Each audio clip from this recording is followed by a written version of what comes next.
Welcome back to the Cossy Arsenal channel. My name is Cossy. Welcome back to a brand new video. Arsenal are working to complete 5 deals before the beginning of preseason in July. Mikel Arteta and Andre Barta have now done enough groundwork on a couple of deals, and they believe that by the time Mikel Arteta calls his squad into preseason, 5 deals of the most important players that Mikel Arteta has asked for will actually be done. So which deals are these that Andre Barta and Mikel Arteta are working on? And what is the likelihood that by the time we start preseason on 19th of July, we shall have these players? So what we're going to do in this video, we shall talk about the 5 deals, about 6 deals if Thomas Partey leaves actually. And then we shall also be rating the difficulty of each position and each deal to see whether Andre Barta and Mikel Arteta will get these deals done. Hit the like button, subscribe to the channel as well. Arsenal are now, springing into life. Actually, Gary Jacobs has said that the reason as to why Arsenal didn't sign any players in June or in May or earlier than that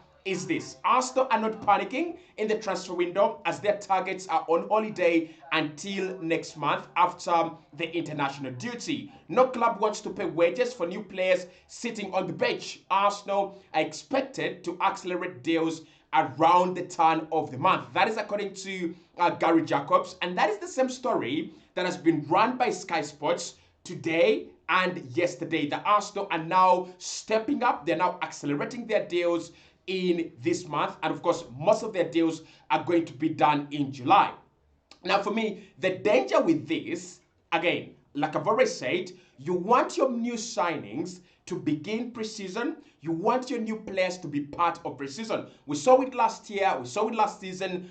None of the Arsenal players really had any decent preseason. Ricardo Calafiori has had a trash season. Mikel Merino half a decent season. And Raheem Sterling, the worst signing and the worst season we have ever seen from an Arsenal new signing.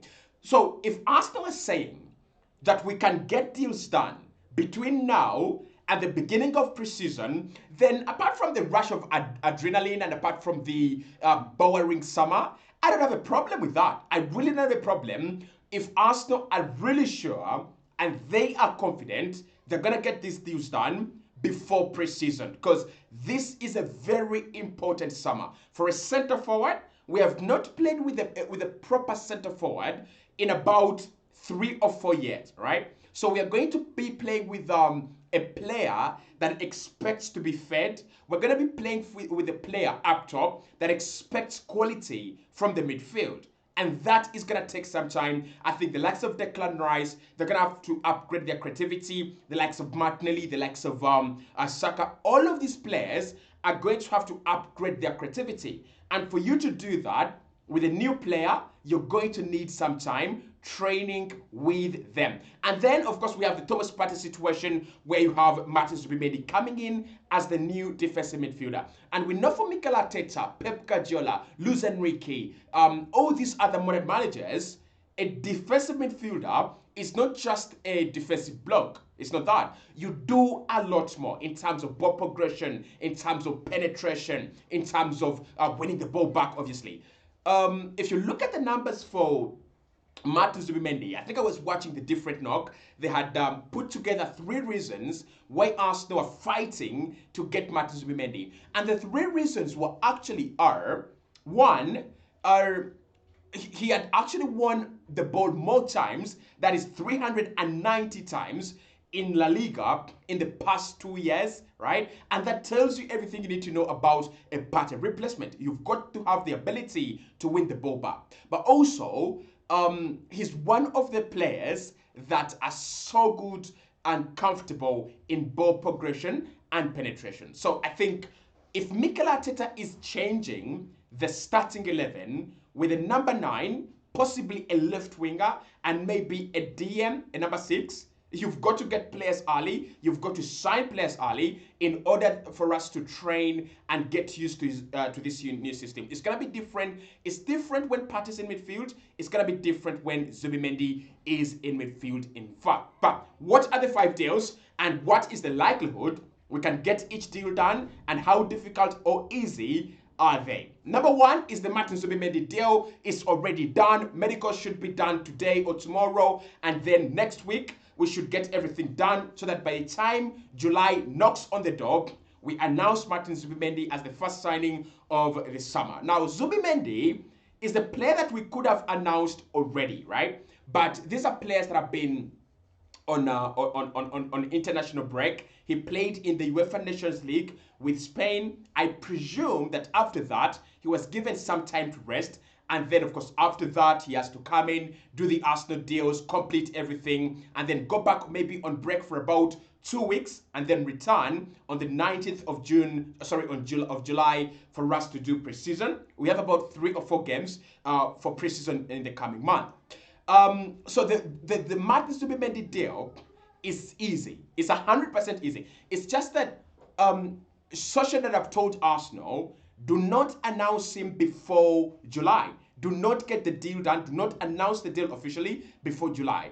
That is going to help us in, our accounting, I don't know, purposes. I don't know what that really means. But basically what I understand there is that Martin Zubimendi is an Arsenal player that cannot be announced before July because Sociedad have said, please, can you give us some more time? We work on our books and then you can announce your new player signing. There is no question about that. Of course, Arsenal are getting a very good deal on Martin Zubimendi, 66 million euros paid in installments.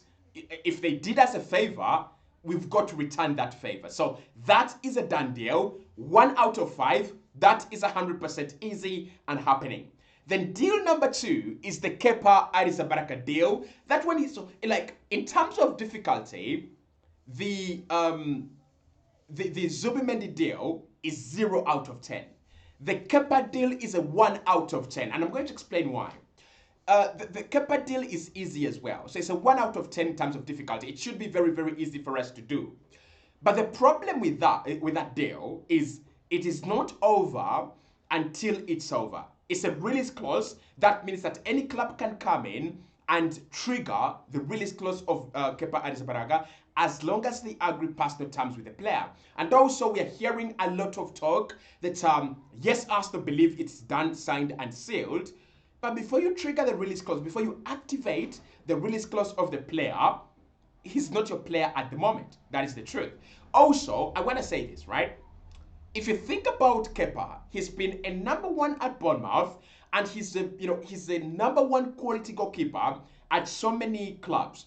Brentford, for example, are looking for a number 1. They have sold Mark Flecken to Bayer Leverkusen. Kepa could come in and do the deal. So there is the opportunity, and there's still so many opportunities for Kepa to play as a #1 elsewhere than being a #2 at Arsenal. So there is still a small window where he goes, I agreed personal terms with Arsenal, but for me to go to be a #2 at Trier, a guy that I'm never going to really kick out of the #1 position, why don't I go and be #1 at Brentford? Why don't I go back to maybe Bournemouth and be a #1? Why don't I go to a club like, I don't know, one of the championship clubs that have been promoted and be a #1? All goalkeepers and all players at Kepa's age will want to be a #1. But I think this one is done because of the relationship between Kepa and Mikel Arteta. They are Spanish. They will have spoken some Spanish jargons there, and maybe the deal was communicated very well. So that one is a 1 out of 10. It will happen. Those are 2 deals, but those are the easy ones. Then, Mikel Arteta wants a left winger. But before that, let's talk about the centre forward position. Mikel Arteta wants a centre forward this summer. And that is where deals start to get a little bit complicated, right? That's where it gets a little bit complicated. Because if you want a centre forward and you have 30 days, you have either done a lot of work or you have a free agent waiting for you to pick them up. Now, of course, Arsenal don't have a free agent, but we've done a lot of work on Benjamin Sesko and a lot of work on the Victor Gyökeres deal. So in terms of the centre forward, I think in terms of difficulty of getting it done in 30 days, I'm going to rate this one at a 3 out of 10. Let me explain. 3 out of 10. It is not difficult because Arsenal do not have players they want, or the players we want are not available. In fact, the other 2 out of 5 is this. Think about this. Arsenal want a centre forward, and Shesko and Gyökeres are both looking to join Arsenal this summer. They are both desperate to join Arsenal this summer. That tells you everything you need to know about Arsenal, about our centre forward pursuit. But this is where the problems come in. One, Arsenal are undecided, right? So that could take us some time, maybe a week, let's say 1 week, for Arsenal to truly decide who is going to be the player that we chase and target. That is number one. Number two, after Arsenal deciding on the player they want, then we have to go and agree a price with any of the clubs, whether Sporting or Shesko's RB Leipzig. And what we know is that Leipzig are asking for a lot of money. Arsenal are unwilling to commit all those funds on such a deal. We are unwilling to go, well, let's go for Benjamin Shesko for 80 million to 100 million. Then Sporting CP are also saying 70 million euros for Victor Gyökeres is small money. We want more. We want a little bit more than that. We want something bigger. And that is where now problems are actually coming in, right?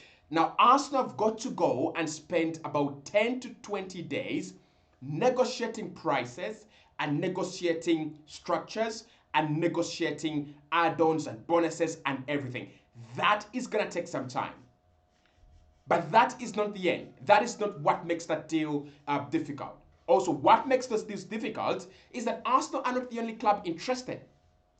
Newcastle, Manchester United, Liverpool, Chelsea, Tottenham Hotspur, all these clubs are sitting around the table and they're like, maybe Shesko, maybe Gyökeres, right? Because the manager, sorry, the management of Shesko have said their player is not in a rush. They will join a special project with a special manager, right? Because he's a special player. And how many special projects are around Europe? So many. Even Bayer Leverkusen is a special project. Even Brighton is a special project, right? Of course, they can't afford him, but you understand the description of what the guy is saying. So I think the centre forward deal is going to take some more time, and it's going to take a lot more than we expected. After that, Mikel Arteta wants a left winger. And the left winger deal for me, I would be very surprised if Arsenal signed a left winger in the next 30 days. Let me explain. First and foremost, listen. First, you want to sell before you buy. Either Martinelli or Trossard has to be sold.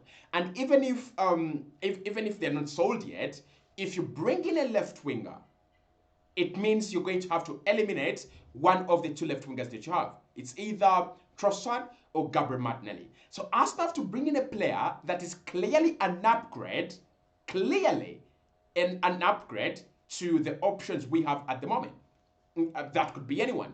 But that means that that deal is either going to cost a lot of money, or you're going to be interested in players that are not for sale. For example, Newcastle don't want to sell Gordon, and Arsenal look at him as an upgrade to Gabriel Martinelli. Rodrigo's position is not clear, and Madrid are asking for 90 million euros. Again, those are the players Arsenal want to bring in at left wing. So unless we go for an easy deal on the left wing, let's say Semenyo, it's going to be expensive, 65 plus about 5 million. They want about 70 million pounds. But unless you're going to do the Semenyo deal or you're going to do the Mitoma deal, I don't see Arsenal easily and rapidly progress on the left winger deal. I don't see that happen. But again, this is me being a little bit cautious. This is me being a little bit careful. Maybe Arsenal already have their target. Maybe Arsenal have already agreed personal terms with the player they want. Maybe Arsenal have all figured it out, right? If we have it all figured out, maybe. But I don't think we do. And I think the left wing position is one that will not happen before preseason starts. And then a left back stroke a centre back. Now, when it comes to the centre back situation, this is what I want to say. I think for a centre back, Gerard Hato is the one. I don't think, with centre backs, Mikel Arteta has never been undecided, right? He's not this guy that goes, oh, I want this one, and then this one, and this one. He's always decided. He wanted Dean Huijsen, didn't get him, and now he wants Jura Hato. This talk about McGahey, I think Gahey is a very, very good player, but Arsenal are not going to get him, honestly. There is talk about other defenders as well, but I think for me it's Jura Hato. And this is an easy deal that Arsenal can complete within 1 week. So in terms of difficulty, this one is like a 2 out of 10. It can be done if Arsenal are willing to pay the 45 plus million for Jura Hato that Ajax are asking for. And finally, the difficult one is replacing Thomas Partey. If Partey stays, then 100% Mikel Arteta will get all the players he wants by pre-season. But if Partey goes, then you have to go back to the drawing board. Partey has gone. Do we replace him like for like? Do we go for someone who is a little bit different? What do? Do we go for someone younger? Do we go for someone older? Do we go for someone expensive? Do we go for someone cheaper? Do we have the funds to fund such a deal? A lot of things have to be agreed if Partey goes. So in terms of replacing Partey, that is like a 4 out of 10 difficulty to complete it within the next 30 days. But be positive. Arsenal are working on the next 5 deals, and before preseason, you could get about 3 to 4 signings